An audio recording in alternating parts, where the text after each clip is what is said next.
La paz y la esperanza de nuestro Señor Jesucristo esté con cada uno de ustedes, queridos hermanos y hermanas. Es un gusto a través de su programa Descubrir, compartir con usted la palabra de Dios, reflexiones sencillas que aspiro a que lleguen a su corazón para que usted sea capaz de detenerse, reflexionar y tomar decisiones. Hoy me centro en el tema del matrimonio. Voy a hablar acerca de fortalecer el vínculo matrimonial.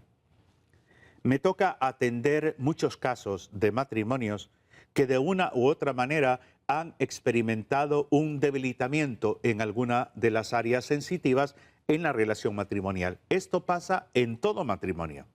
Ojo con lo que acabo de decir.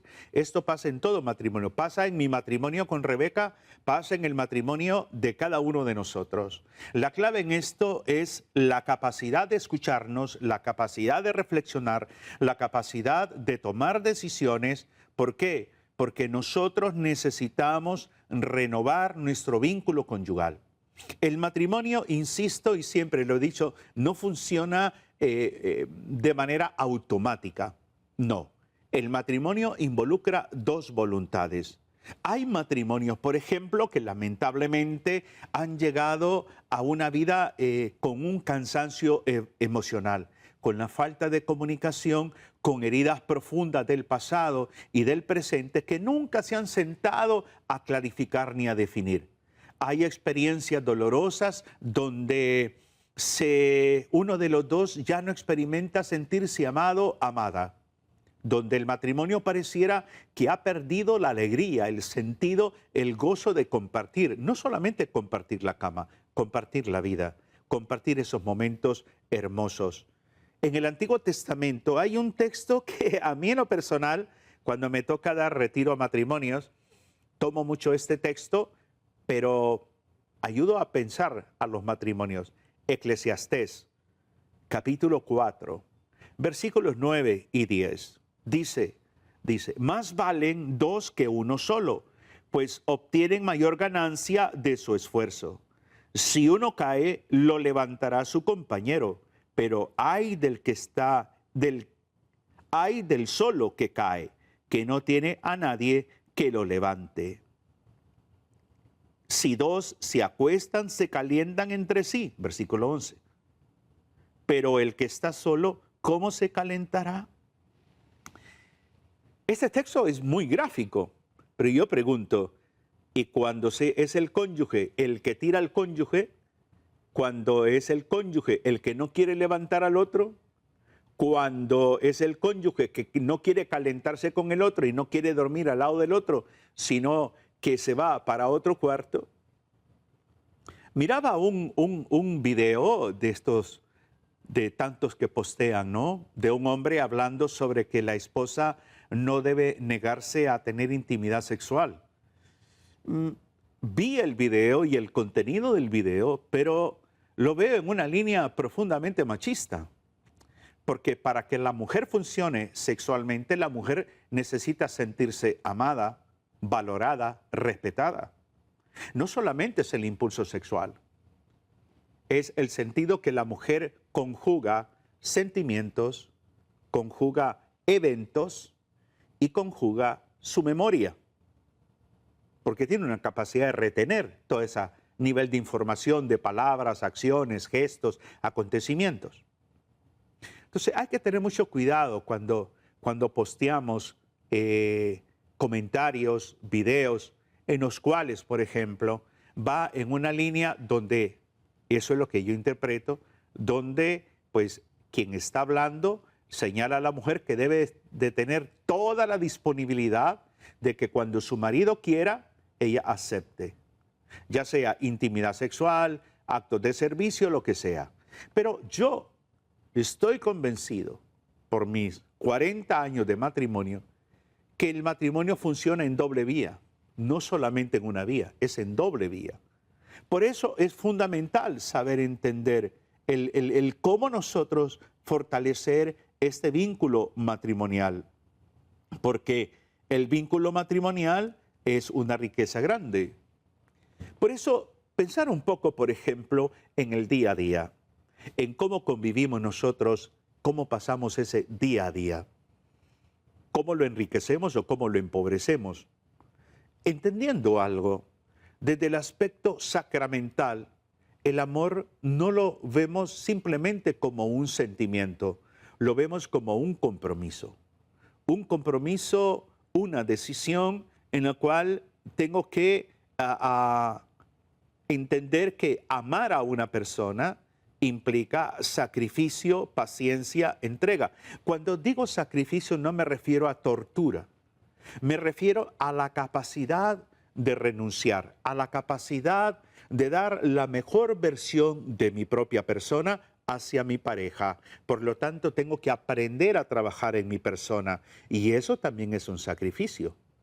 Porque vengo acostumbrado, por ejemplo, a ser una persona de poca palabra, a ser una persona diferente afectivamente, a ser una persona intolerante, a ser una persona que manejo mal mi temperamento, que ofendo, que grito, que agredo verbalmente o físicamente. Sacrificio es comenzar a trabajar en reestructurar ese proceso conductual para poder superarlo y poder desarrollar una relación más tranquila, más serena.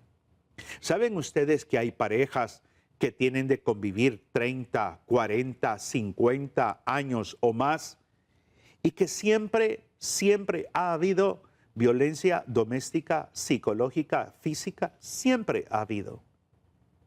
Pueden llegar o podemos llegar a ser adultos mayores de X o Y edad, pero si no hemos manejado eso, la vida matrimonial se ha vuelto para uno de los dos una tortura, una tortura. Entonces, es importante comenzar a trabajar en nosotros. Si nosotros queremos fortalecer nuestro vínculo conyugal, lo primero no es estar a la expectativa que el otro cambie, que el otro mejore, que el otro sea quien tenga que cambiar. No, empieza en primera persona. Soy yo el que debo de meditar, soy yo el que debo de poner las barbas en remojo, soy yo el que debo de trabajar un poco la paciencia, la entrega, soy yo. ¿Por qué? Porque si nos hemos casado por la iglesia, por ejemplo, esto va para los matrimonios sacramentados, nosotros somos responsables del sacramento, los dos somos responsables de administrar ese sacramento. Por lo tanto, la aspiración de una pareja que se casa por la iglesia deberá ser colocar a Cristo como el centro de su matrimonio, el centro de su familia.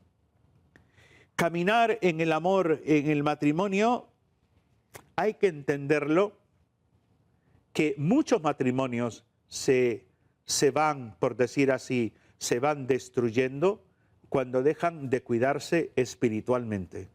Sí, cuando nos volvemos más hacia afuera y menos hacia adentro. Cuando sí, somos muy buenos proveedores, sí, tenemos trabajo, sí, tenemos una bonita casa, pero no hay armonía. Hemos descuidado el tema espiritual. Y el tema espiritual no solamente pensar en ir a la iglesia, el tema espiritual tiene que ver con el amor, el perdón, la misericordia, la alegría, la paz. Son aspectos espirituales. Usted no puede comprar ninguno de esos factores que he mencionado con dinero, ni el conocimiento se lo da. ¿Qué tan prioritario, qué tan importante para ti es tu cónyuge? Piensa en la respuesta. Quizás lo tienes al lado. Quizás quisieras que estuviera a tu lado en este momento para poder compartir un poco con él o con ella. Pero ¿qué tan importante consideras tú? ¿Qué tan importante es para ti tu relación matrimonial? ¿Ya dejó de ser importante?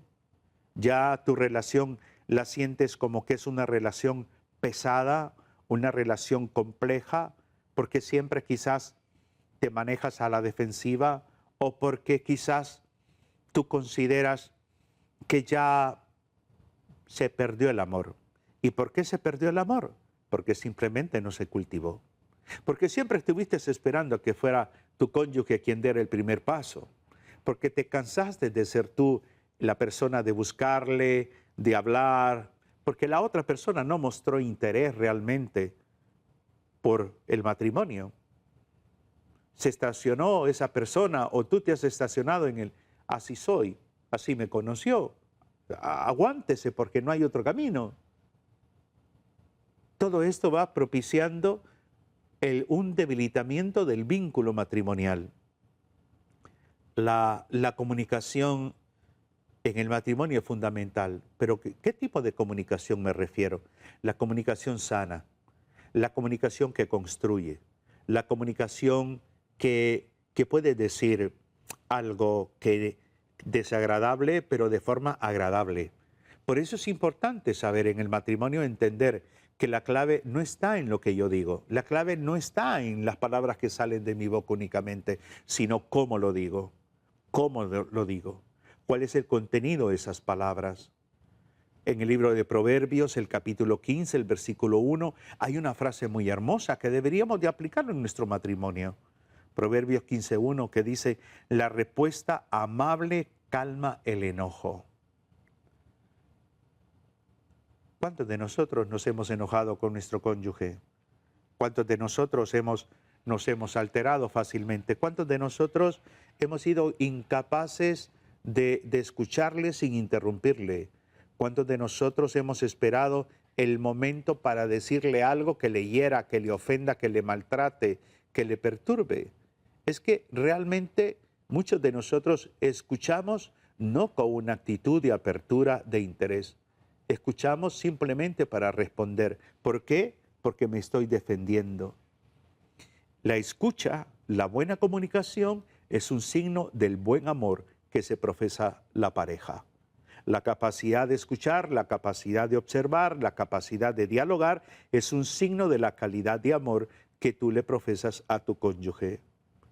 Las palabras tienen poder, tanto para construir como para destruir, tanto para sanar como para herir. Entonces, hay que saber entender que esa comunicación sana debe de entenderse como hablar sin gritar, hablar sin gritar. Podemos buscar tiempo de calidad para platicar. A veces no vamos a estar de acuerdo con nuestro cónyuge. A veces vamos a escuchar señalamientos o nosotros vamos a hacer señalamientos a nuestro cónyuge que quizás no le van a agradar o no nos van a agradar a nosotros, pero hay que respetar el punto de vista del cónyuge. No es nuestro enemigo, nuestra enemiga, es el cónyuge quien nos está diciendo lo que está experimentando, lo que piensa, lo que siente. Por eso es buscar tiempo para dialogar, buscar tiempo para evaluar nuestro matrimonio es importante. Evaluarnos.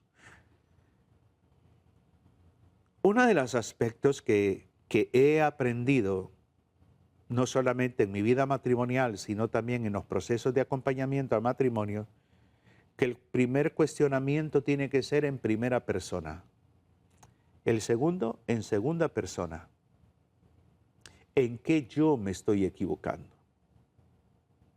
¿En qué considero que mi cónyuge necesita mejorar? ¿Y por qué? ¿En qué debo yo de mejorar? ¿En qué aspectos? Comenzar en primera persona.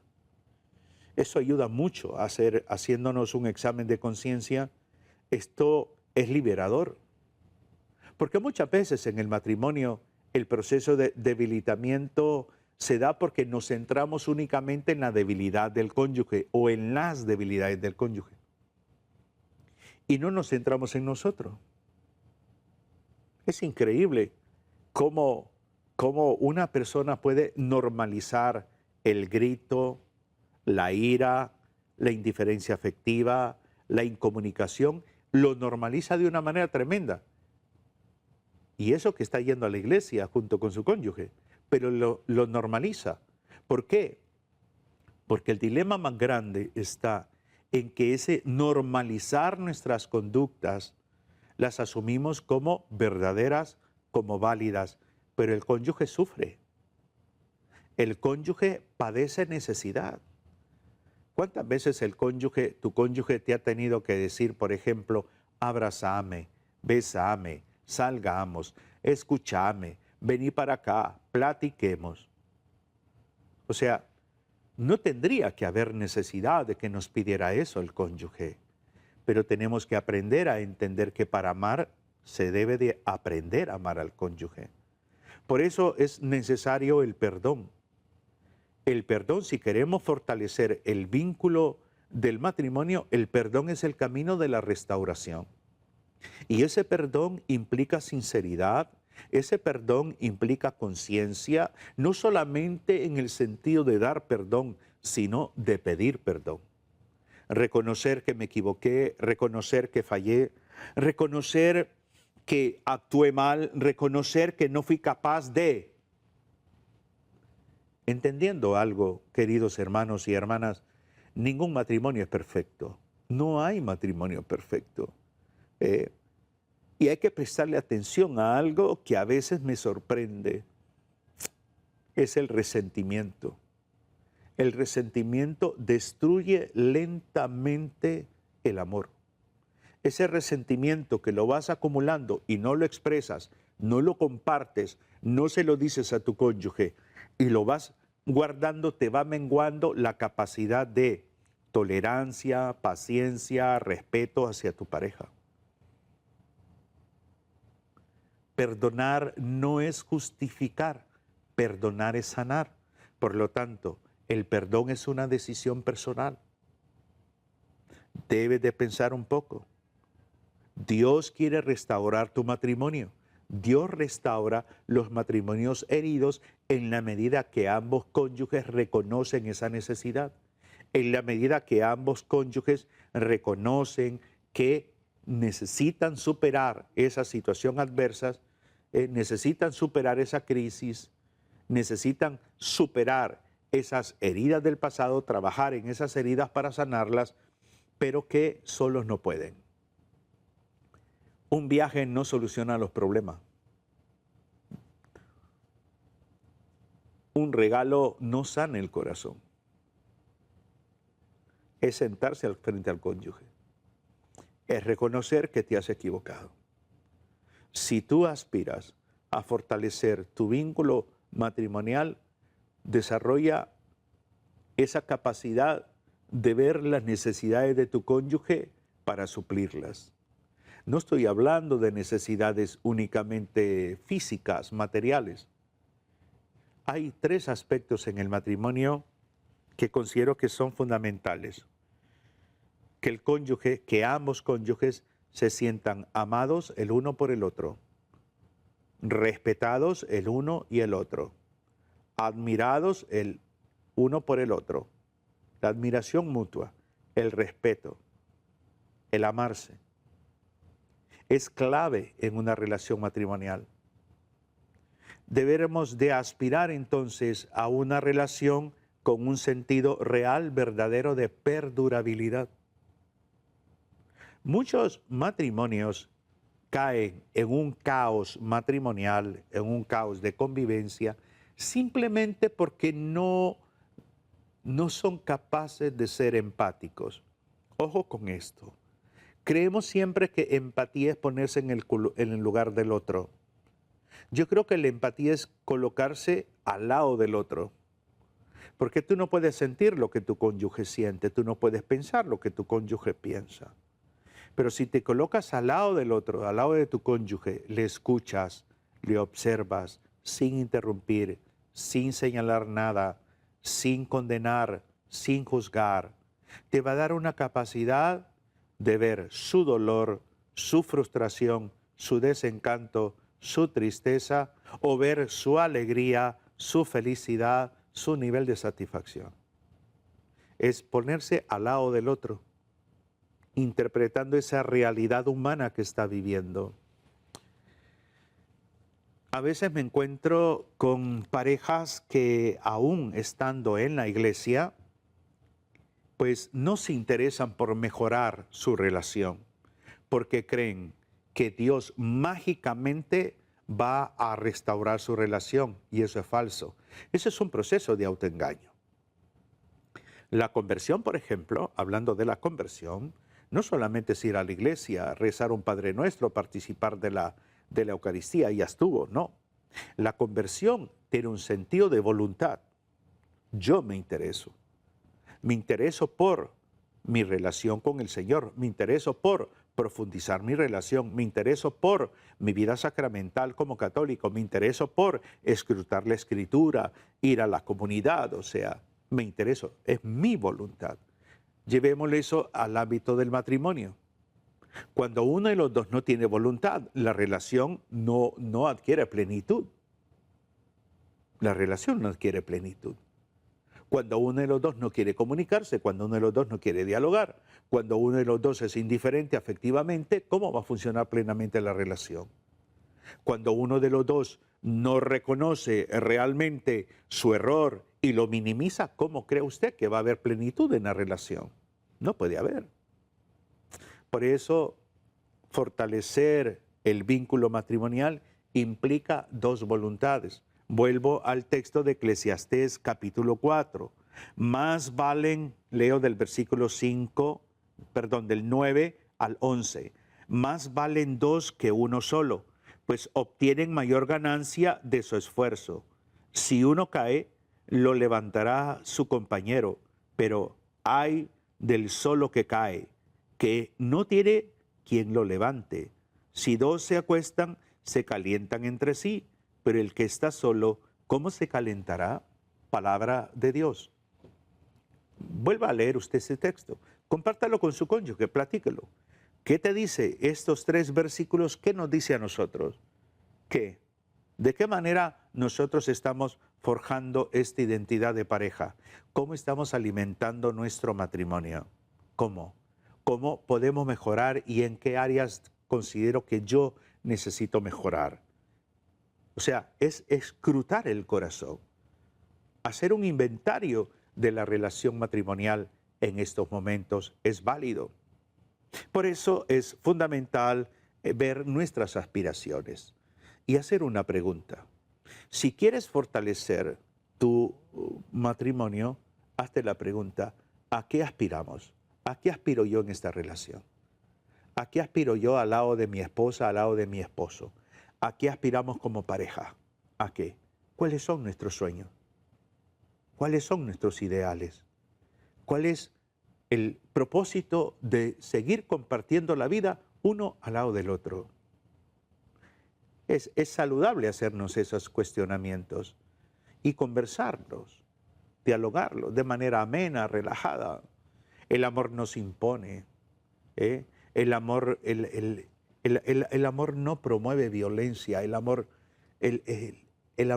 no justifica la indiferencia porque no es amor. El amor es cercanía, el amor es comprensión, el amor es aprender a conocer que tienes a un cónyuge que es un ser humano. Hagamos un momento de oración breve allí y digamos, Jesús, bendice nuestro matrimonio, fortalece el amor que nos une, ayúdanos a vivir en la comprensión, en el respeto y en el perdón. Señor, que nunca falte el diálogo sincero, ameno y pleno. Que la paciencia y la fidelidad en nuestra relación se vayan fortaleciendo. Permanece siempre en el centro de nuestra relación y de nuestra familia. Jesús, enséñanos a amarnos como tú nos amas. Amén. Que el Señor les bendiga, les inspire y les anime cada día. Un abrazo fraterno en Cristo y María. Bendiciones.